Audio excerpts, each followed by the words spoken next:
Hello there, welcome to Nerd.World History, and back to the tribes. I know I've been away for a little bit, but I've been very busy with work and a few other things. Now, we're into the final lap of this race to all the Celtic tribes of prehistoric Britannia, and this one is on the Damnonii. The Damnonii tribe existed in Scotland, so we're going to say up front, the research on this is all... There's physical evidence, of course, archaeological, that kind of thing. But first-hand accounts are getting a lot more scarce the further north we go.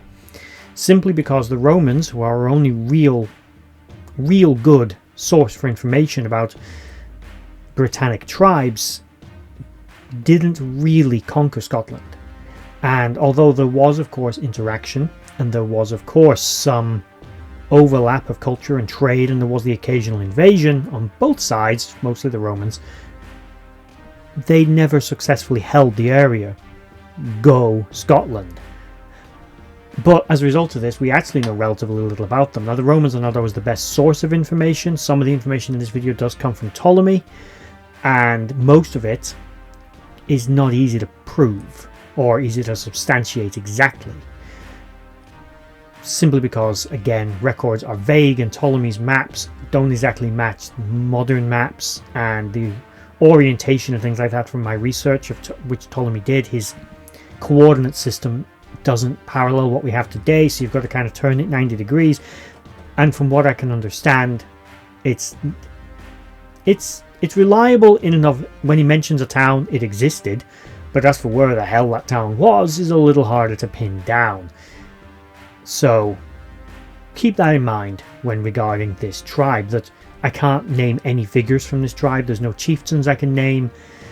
There are instances of individual, encounters with the Romans, but the Romans don't always mention them by name either. They just kind of refer to the people from there, and obviously they are the Damnonii, but they don't mention them.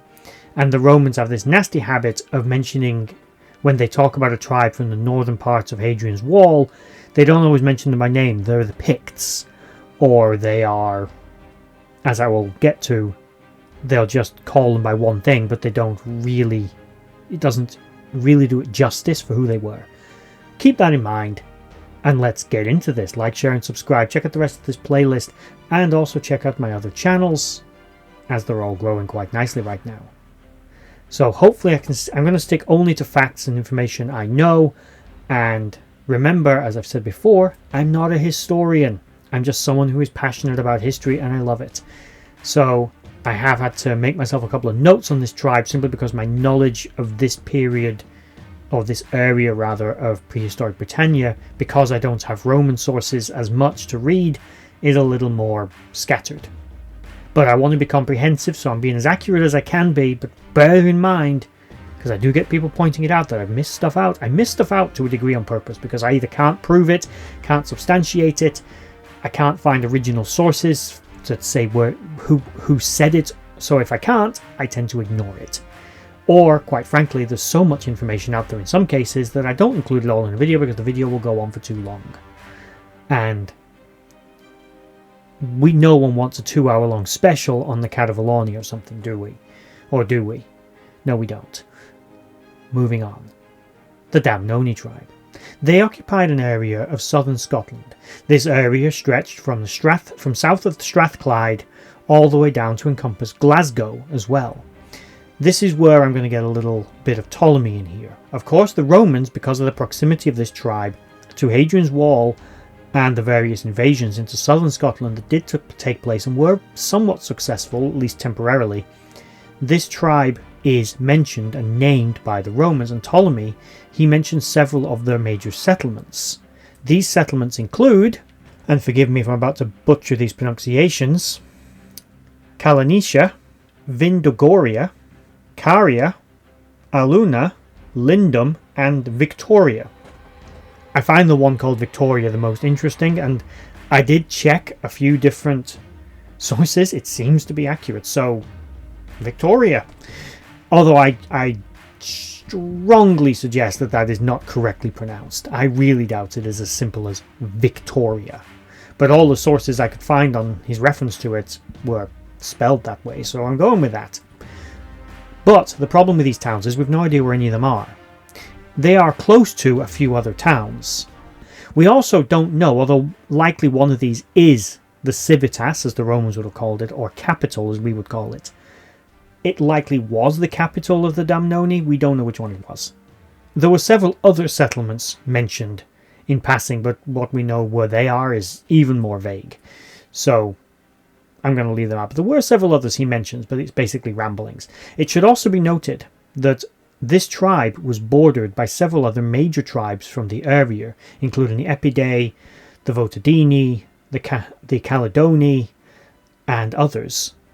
But it was quite common for the Romans to actually lump all... As I said, the Romans were not great with differentiating between different groups of people. I don't know if it was just being racially dismissive or ignorant or whatever. But it was actually fairly common for the Romans to go... The Novantea tribe was not far from them, and just be going, the Damnonii. They'd actually refer to this whole area as Damnonii, even though it's not that simple. It should be pointed out as well, in the 3rd century... when the Celts of the north of the Hadrian's Wall had morphed into the culture we now know as the Picts, which I've done a video on this, but in brief, the Picts are Celts, and also Pict is a Latin word, not a Celtic word. That is the Roman name for them. They probably didn't have a unifying name for themselves. We do know historically that Scotland is known as Caledonia. It gets its name Scotland from Irish settlers that came there. Scottish history is very complicated, as is everybody's. And I'm not going to get into it all because I'm sure someone from Scotland can put something in the comments that can correct what I've just said in more detail. But the bare bones explanation is that the Picts were Celts. They were just all the Celtic kingdoms that were there before morphed together into one culture.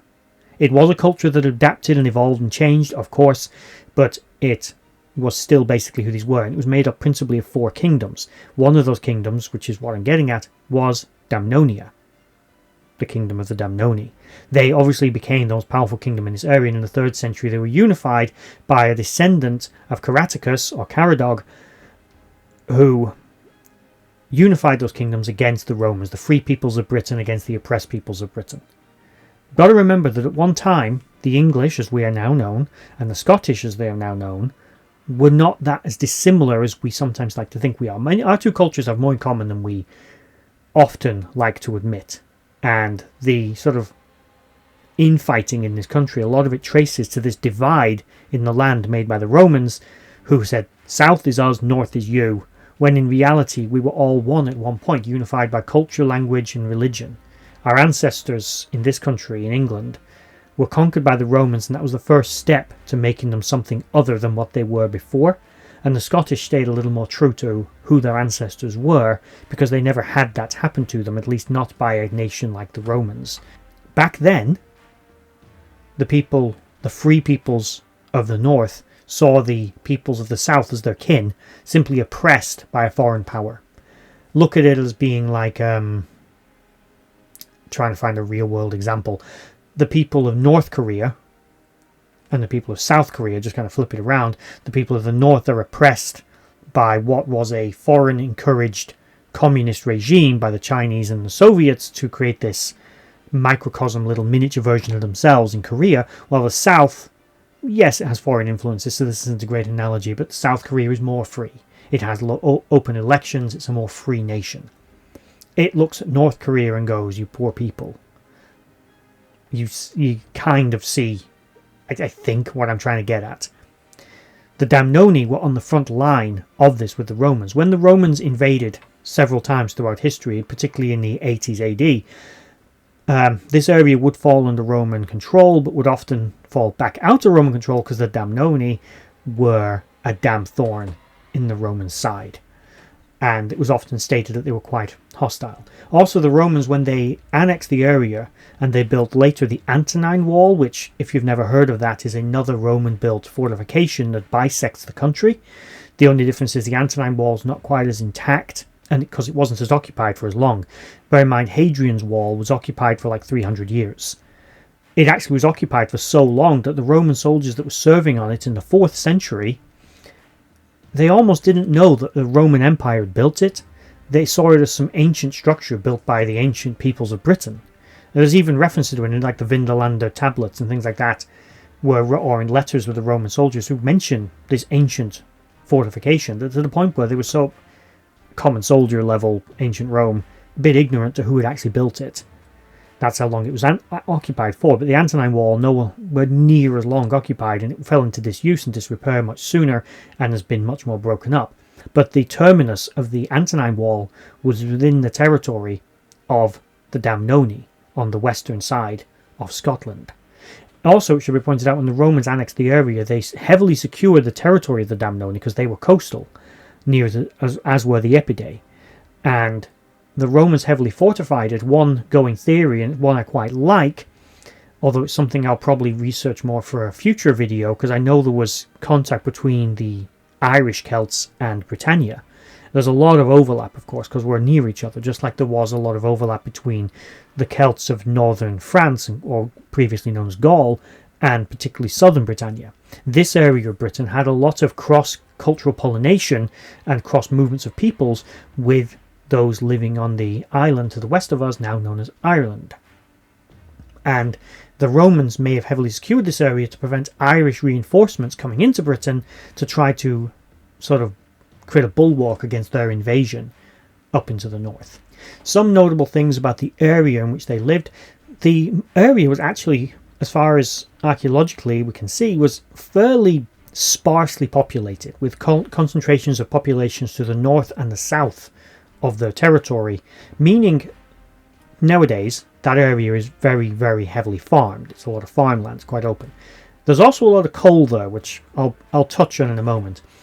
It's likely, like many kingdoms in Britannia actually, and the ancient world in general, they were very agriculturally based society, and as were a lot of those sort of southern Scottish tribes, because that area of Scotland is actually quite good for farming.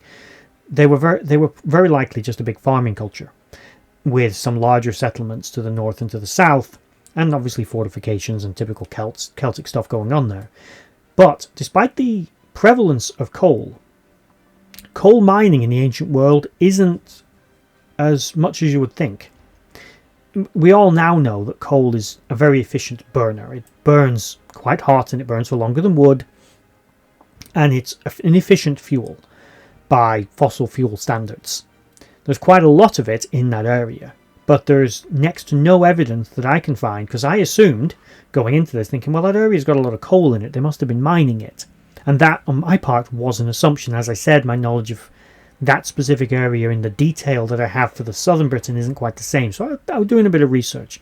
I read history of coal mining. I've read up on ancient world coal mining techniques and technologies. And although I can find evidence that there was sparse, periodic, anecdotal information that the odd bit of coal was mined, most coal that was mined in Britain before the Romans, which is, bear in mind, when I focus my video's attention on, is all to the south in what is now known as England and Wales. There's very little evidence for coal mining further north. In fact, there's relatively little evidence for it in England and Wales, for that matter. Mostly because the most prevalent material people used for fuel was wood. Other than wood, they would use peat, or whatever else they could get their hands on, quite frankly, but wood and peat were the most common things to burn. Peat, if you don't know, burns really, really well if you dry it out. Coal will burn hot, and it burns for a while, but you've got to extract it and mine it. Peat, you can just cut out the ground, and wood you can grow. So obviously these things are more useful. You can also make charcoal, which is another thing. But actual coal extraction there's very little evidence, and it's all anecdotal. When the Romans turned up, it got a little more intensive. The Roman Empire was one of the first empires in history to really widely use coal, but that wasn't something. It wasn't that it was never used by the Celts ever anywhere, but no one knows really. This is guesswork by everyone I could read up on who talks about it. It's guesswork. What did they use it for? They probably used it in coal fires. It probably wasn't used for pottery making or metalworking or anything like that. It was most likely just used in a fireplace of some kind, maybe for cooking. And that, I mean, is literally guesswork because there's so little evidence for it. it's all anecdotal that I can find. If someone knows something else, I would love to know. Put it in the comments below. By all means, correct me if I have missed something, because I have searched and I can't find anything that indicates that the people of this area, or for that matter anywhere else in Britain, were extensively extracting coal and using it for anything. And I really did think, because this area's got a lot of coal in it, they would have been doing that. But that's, I think, my modern eyes looking back on it and saying, well, why wouldn't you use coal? But I couldn't find anything, and by all means I would love to be corrected. If someone knows something or can point me in the direction, I would love to hear it. Put it in the comments below, by all means. So there is the Damnonii. As I said, I can't name you any real characters, because anything I can find on this tribe is all very hard to substantiate, and I don't want to be guessing or giving out information I either suspect is wrong or know would likely be wrong. But I don't also focus on post-Roman period. I've touched on it a little bit. As I said, this is one of the 4 ancient kingdoms. It's what it would go on to be. We're talking about one of the societies that would effectively found Scotland as we know it today. So they're a very important tribe in that regard. Their prehistoric roots are totally unknown. They're probably a domestic tribe. They're probably from here. Some of the names, for example, and place names that are recorded are entirely unique to them and not repeated anywhere else. So they are very likely, they're not a Moroccan tribe, or they're not Gaulish or anything like that. They are from this local area, homegrown Celts. And yes, I know Celtic culture is not domestically British, but neither is Christianity. So it all comes from outside. You're talking about a culture and a society and a religion. Genetically, though, and people-wise, these people are not from somewhere else who came to live there. As far as I can tell, they just lived here. And they adopted, like everybody else did across Britannia, as the wave of Celtic culture came in, cross-pollination of society, they became Celts, just like everyone else in Britannia at the time. But again, as far as I can tell, there isn't a direct lineage connection to, say, people from Belgium, where you can find that with tribes like the Atrebartes, for example. So, again, there we have it. The Damnonii tribe. Southern Scotland, one of the most important tribes in prehistoric Britannia. And despite that, everything's bloody anecdotal. I'd just like to say a thank you to everyone for watching that video. I hope you enjoyed it. I really enjoy making these. If you did enjoy it, please consider giving a like, share and a subscribe, and maybe checking out the other videos on the screen right now, and in the description box below there are links to my other social media accounts.